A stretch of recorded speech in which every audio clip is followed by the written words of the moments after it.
Okay, so my name is Greg Dixon from Tell Your Story Productions, and today we have Tina Brigley. Um, we first met at Jacqueline Grant's Build Your Business, your Entrepreneurial Business Now Summit. And Yeah. maybe you could introduce yourself and about what you do and Yeah. about yourself. Okay, great. Thanks, Greg. So, my name is Tina Brigley, and I am head of social influence and storytelling marketing at High Performing Coach. I am a coach, a breakthrough results coach, but I'm really super passionate about what you do, and which is learning about people's stories and sharing stories, because I believe that stories are a great way to deeply connect with people. And, there's a lot of people in the world that are giving a lot of information, and it's great. But I think what's really needed is more connection.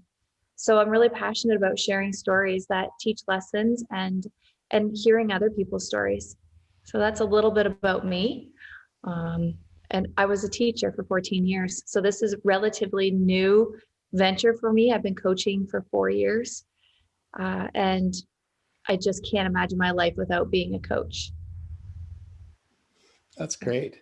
So you did a TEDx talk a few years ago at Windsor, and one of the things you said was that stories change our biology. What did you mean by that?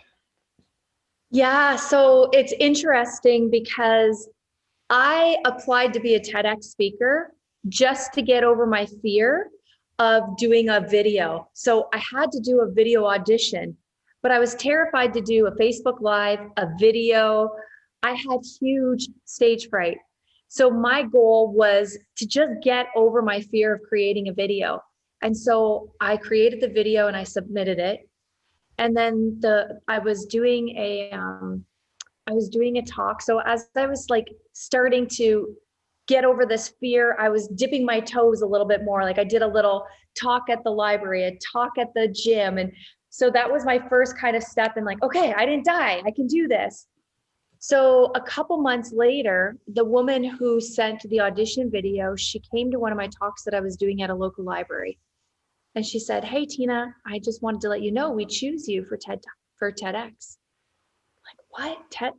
What, you chose me? I'm like, oh my gosh, I had this like, now what? Like, okay, doing a talk in front of 5 people is one thing at a local library, but being out in the world doing a talk, like, so that was another one of those holy crap moments.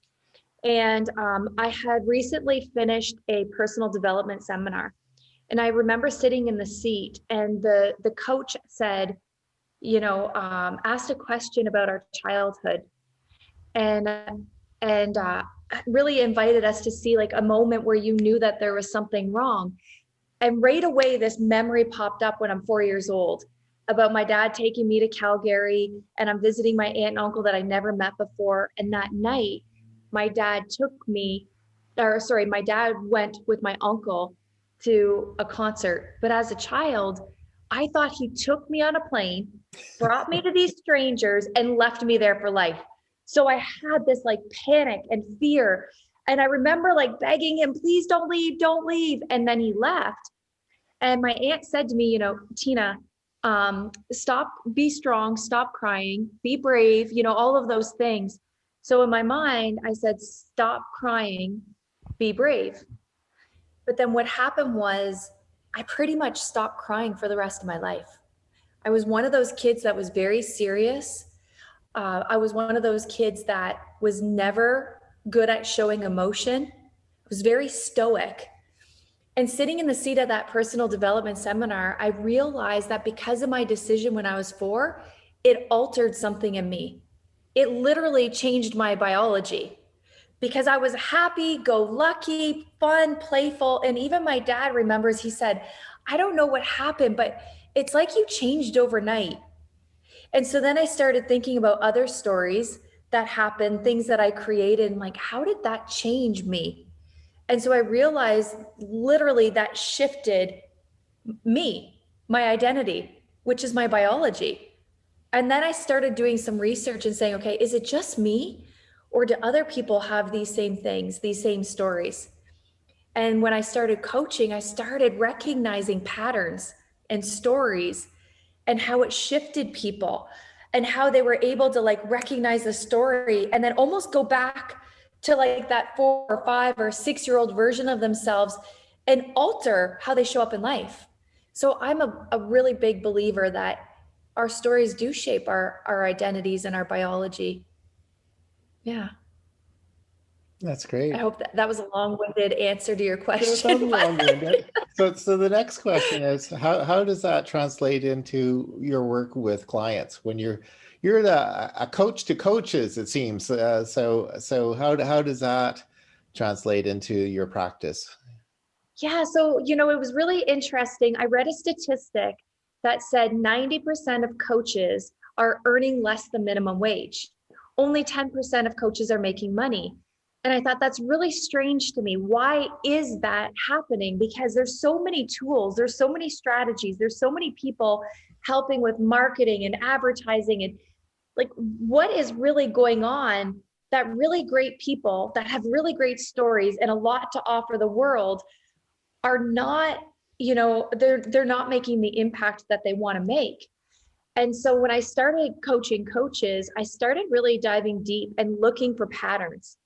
And I realized it's not the information that helps people grow their coaching business.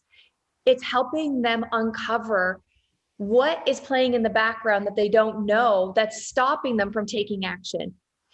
Coaches almost have to go through a personal development, a personal transformation, because most of them are coming from a different career where they got really comfortable and really confident in what they were doing. And then they shifted, and all of a sudden, their confidence was gone. There was this new thing that started showing up called entrepreneur. They didn't see themselves as entrepreneurs, they didn't see themselves as coaches. They saw themselves as kind of imposters. And I said, I remember that. I remember being a teacher and venturing into coaching, and I remember feeling like an imposter, like I'm not a coach, I'm a teacher, but I had a lot to give. And so when I started coaching coaches, I started seeing a lot of patterns again in like the things that were really stopping them. And it was their confidence, it was their belief in themselves, it was the belief that they didn't have a lot to give, or they needed more practice, or they needed to build more programs. And I thought, no, you don't need any of that. You just need to show up in the world authentically you, because you right now is perfect for your people. There are people that, you've accomplished something that they've yet to accomplish, and you're perfect for them. Now, I would need a coach that has had more training and development, because I've had a lot of training and development, but the majority of people don't. They're looking for somebody just like you to Yes. help them. And I said, when you start believing in yourself and showing up powerfully online, this being shows up that's just magnetic. And it's almost like your people start coming to you when you start showing up. Yeah. So I believe that that's really what it takes to grow a coaching business, this belief in yourself, having tools and strategies and a system that makes you feel really uncomfortable. People, when we create goals, we create comfortable goals. The things that we're Sure. already kind of good at, that we can get a That's little better at, yeah, yeah. Not we not don't. the not the big audacious goal, right? Yeah. So No, yeah. because there's risk of failing, there's risk of looking bad, there's risk of not getting it right. Yeah. And so we don't innately do those big goals or take on the things that are really scary, because we're not wired for that. We're not wired for that change. But when we do, and we have support to do that, this magic starts happening, where you not only get to transform lives, but you get to transform yourself. Yes. Yeah. Yeah. So it all starts with yourself. So I think almost everybody has sort of imposter syndrome when they get started. It's really quite surprising. You talk to people who are very accomplished, and when they talk about when they started, they just. Um, I was talking to quite a famous actress, and she just got into acting accidentally. She started taking acting lessons because she thought of herself as being insanely shy. And Yeah. then next thing you know, she's she's you know out there. And I think Marie Forleo said, I probably don't have this quite right. She said when she first started coaching, she said she felt like a fraud because she was trying to tell people how to be successful and she was living out of her car, you know. So, yeah. But she's figured out a few things since then, right? So, and Yeah. like everybody has to start, and they have to, and as you say, just simply showing up, and you know, and believing, and you have to be ahead of your students. Like you, as you said, you will need a coach probably, if you maybe already have one, that's ahead of the game for you, and then you're helping people who are coming up themselves. Yeah. Yeah. Yeah. It's pretty remarkable. You know, Brene Brown calls it your FFT, your first F in time. You know, Yeah. there's always a first F in time for everything. And it's scary. It's uncomfortable. And when we do it for the first time and our brain realizes, oh, wait a minute, I actually survived. I didn't die. It's like, Yeah. okay, well, maybe I can do it again and again. And then you build your confidence. And yeah, And you build then, confidence and you get better. yeah, Yeah, your delivery gets better. It's more natural. yeah, then you keep, then there's going to be another glass ceiling and you'll Yeah. bust through that and then another one. But see, the majority of people just stay in their comfort zone. Yeah. So what did you feel like before you started your TEDx talk? Because you didn't look nervous at all, but I'm sure you were.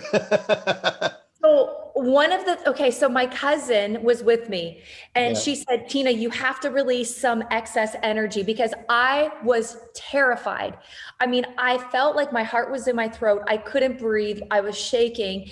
And I had an experience the month before where I had to practice in front of like coaches before the actual event. I couldn't even do my talk. I was paralyzed in fear. And all of a sudden, those emotions and feelings started flooding up again. And I thought, oh no, it's happening again. I'm going to completely freeze. So my cousin who was with me, she's really into energy and healing and all of this stuff. She said, when you're behind stage, I want you to shake randomly your whole body and just start screaming gibberish nonsense. So I'm like, like all of this stuff. And I was Inagata Davida. I was looking like a crazy person, right?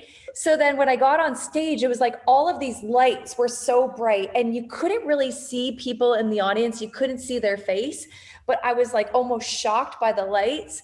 And there was a monitor there to kind of help guide me. I had some slides. So the first minute, and you know, when I watch back, I can see it. I was completely in my head. I was all about my thoughts, my fears, my worries, getting it right. And then all of a sudden, there was just something that came over me. And it was almost like this, if you don't get out of your own stories right now, you can't share your story. And so in a moment, I was just like, it's not about me. It's not about my feelings. It's not about my emotions. It's about showing up for people right now. And I really believed that my talk was going to change one person's life. I didn't know whose, but I knew Yeah. it was going to change one person's life. So then something snapped and I just completely just did my talk. At one point, even I had messed up the slides because I was so nervous. I just started clicking. And when I looked down, I was like, that's not where I'm supposed to be. And I had no safety net. And I Yeah. had to just believe that I got this. Yeah. And so that's what I did. I did my best. It wasn't perfect. It was messy. I was scared and it was perfect. You Yeah. know, like It it was was good. perfect that I did what I set out to do, that I accomplished what I wanted to do. And, you know, an amazing thing happened after that TED talk. I had somebody on YouTube reach out to me personally, and she said, you know, through your sharing, I discovered something, a story that was holding me back. And she Right. said, because of this story, I haven't been able to travel, go on a vacation because I can't go to the bathroom in public. And she said, it's debilitated me for most of my life. I'm in my 50s. And she said, when I recognized that I created a story, she said, I rewrote the story. I started taking uncomfortable actions and I got over it. She said, now I help coach people that have the same problem that I Yeah. had. And I was like, Oh my gosh, that's the Yes. person. Like, that's the person that was meant to hear my story. And then after Yeah. that, more people started sharing what opened up for them and what they discovered. And, it was just really rewarding. And my talk came to me in my sleep one night. I wrote it at 1 o'clock in the morning. And something was just like saying, you need to just share your story.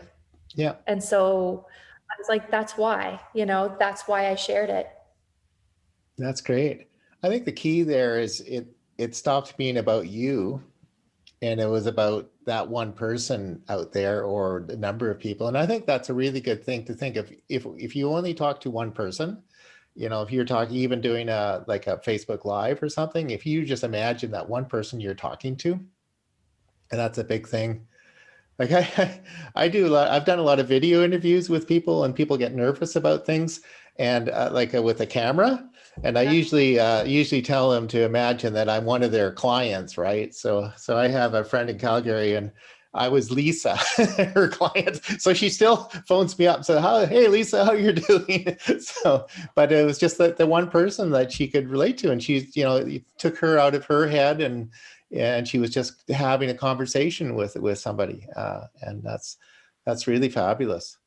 Yeah, and that is a skill, right? And when we can practice that skill of getting out of our head and out, I call it like being out here with people. When you can Yes. just be with people and not be stuck in your fears, and that's not possible if we don't uncover, like, why are we really afraid? What are the stories we're loading up in our brain right now to keep us disconnected from people?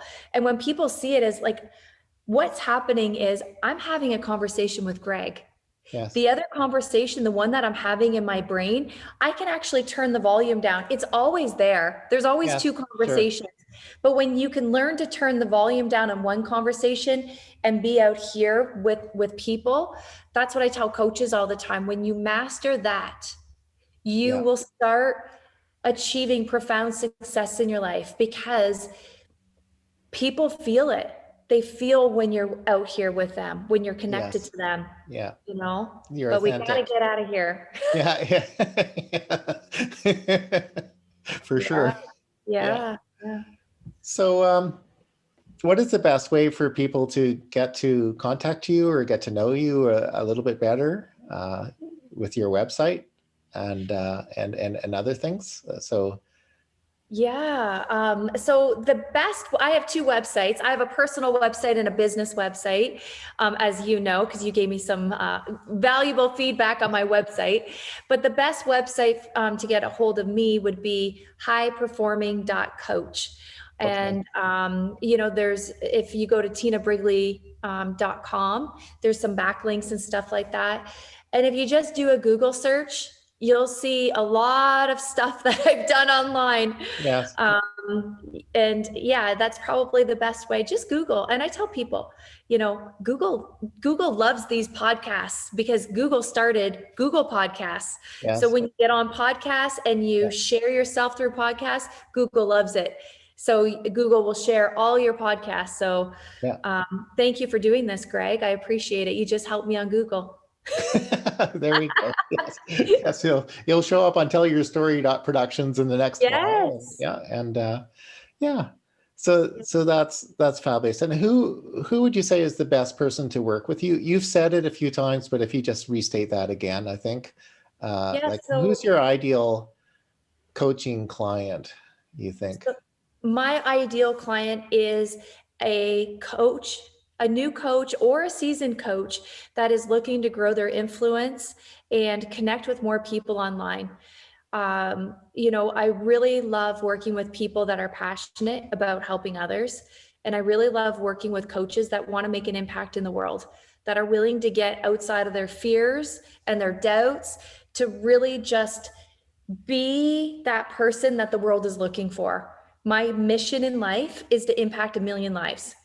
And I know that helping coaches is a way for me to really fulfill on that mission because they help so many lives. Sure. Yeah. If you have So, help 1,000 people and they each reach 1,000 people, then you've got your your millions.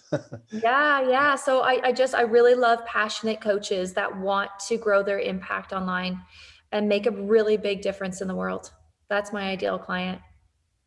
Okay, that's fabulous. Yeah. Anyway, thanks for talking with me today. And I'll post the links to your various sites and your TEDx talk on our blog page, and we'll go from there. Great. Thank you so much for the opportunity, Greg. I really appreciate it. And I really acknowledge you for really helping others to get their stories out. It's really remarkable. So thank you. Okay, thank you.